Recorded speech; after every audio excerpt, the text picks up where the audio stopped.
Hello, my beautiful people. I greet the full house from Untouchable Mama. Also, now they fine. Una do well, so na take dey help me take dey share, comment, like. God go bless una. I really appreciate una well, well. And people, now remember this video where go viral, where that officer that is with that corporal, because of wetin happen, come dey pour dirty water for another girl head because of the uniform wey dem wear. You know say our country, once dem wear that army uniform, dem dey do anyhow like say tomorrow no dey. So this girl wey dem dey pour that dirty water for im head, so she come out come tell the world wetin really happen that very day, wetin make this army this one na the lady, wetin make am dey pour the water for im head, wetin no reach anything, wey happen. Jealousy, just because e dey jealous of that girl smart pass am. I go put am the video, una go lis ten to the girl wey dem dey just dey pour that bad water for im body. So una go lis ten to wetin happen. She come out, she come talk everything, because people wan dey talk say why you no retaliate, why you no do something, even though say na your senior, you suppose to do something, because she no fit do. He say that girl do am many things, as he say make just dey rub im body for ground, just dey run up and down. But some people because of say you wear uniform, like say no wear uniform, fear go let am talk to that girl make e do that kind thing, or fear go let am say make the girl kneel down make dey pour bad water for im body. If dem just wear uniform that our country, dem just dey misbehave. Dem no dey think say dem be alpha and omega, dem be baba god. Because dem get uniform, dem no dey respect theirself. A whole girl like you, see the way e take do am. Na so the men still be when dem dey maltreat people, dem no dey look back, dem no dey look front, dem dey think say tomorrow no dey.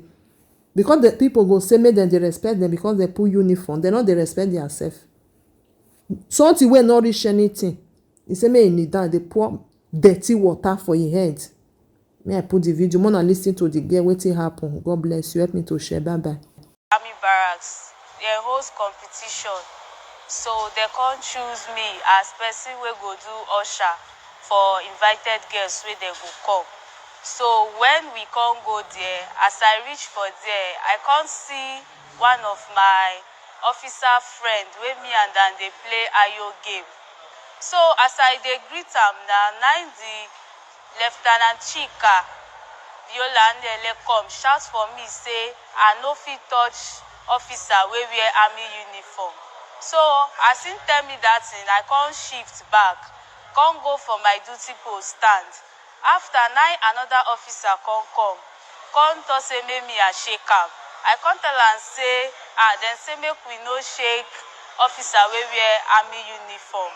So I come stand there. She come tell me say, madam, make I no dey silly, say I fit only touch, I fit only shake, but make I no touch. So I come go back to my duty post.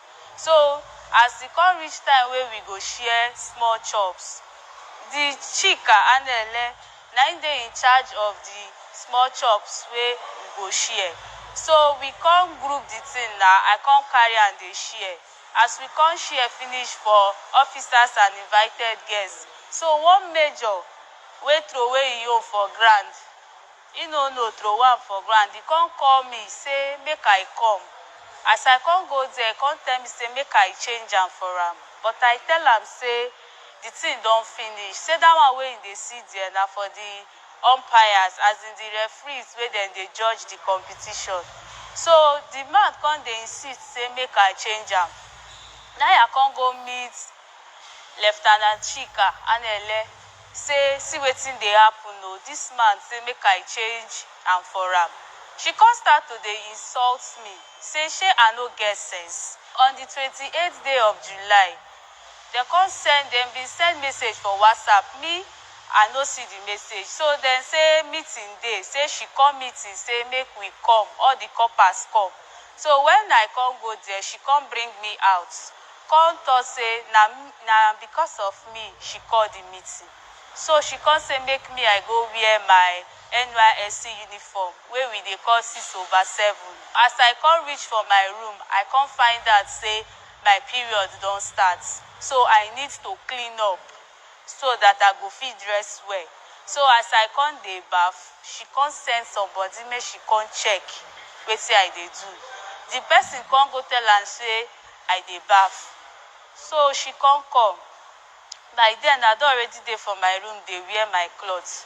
She come talk say, so she tell me say make I go wear my uniform. I come go dey use am baff. I bin wan explain to am say see wetin dey happen, but she no wan hear. Na she come call all the coppers, come tell some make dem go fetch water for buckets. So when I dress finish, she come carry me go backyard, back of the place where we dey stay for the barracks, because we coppers we get lodge for there. She come say make me I do press up. I tell her say I no go fit do am. She say make I do frog jump from here to there. I tell her say I no go fit do am. She come talk say make me I lie down dey roll for ground with my NYSC uniform. I tell her say I no go fit do am. So she come say make I dey do frog jump where I stand. I come dey do. As I dey do the frog jump, she come dey see say the thing dey pain me for body. She come say make I kneel down. I come kneel down. She come say make dem the copper carry stone come block. She come say make I carry am on top of my head like this as I lay down. So as I come carry am now, she come dey tell me say until she see water for my eye, then she go leave me. Meanwhile, as I don tire to carry this thing, I come throw away the stone. I come tell am say I no fit carry this stone again. Say I no thief, I no kill person wey she go say make I carry stone above my head. So now she come say my English no be correct English. Now she come start come say make dem bring sand for am. As dem come bring sand for am, she come mix am for the water. As she come mix am for the water, she come dey pour am for my body. She come dey curse me, dey pour me the water, dey use the thing. If she pour am, she go use the thing make sure say she use am hit me, because she don already tell me say if I no cry, she no go leave me. So na that thing make my mind strong, because I no wan cry make she see say I dey cry for her. So na the thing make me come stay. I come stay, she come dey pour me the water. So as she dey pour me the sand and water for body, my body don dey bite me, because na dirty water she dey pour for my body. So I don pull my jacket, e come remain my white. So as my body dey itch me, na I come say make I comot my bra, because the thing dey bite me for body. So as I come pull my bra, na she come start to dey curse me say see the cheap bra wey I dey wear, say for how many months I don wash am, say 3 months, 2 months or a month. Say me I be blinking shit. Now when the matter don hot, when my picture don dey be headline everywhere, so fear come dey catch NYSC dem, because for Calabar na dem be our mama and papa, because na dem put us for there. When the matter don too much for social media, dem come talk say make me I dey go house for my own safety, so that anything no go happen.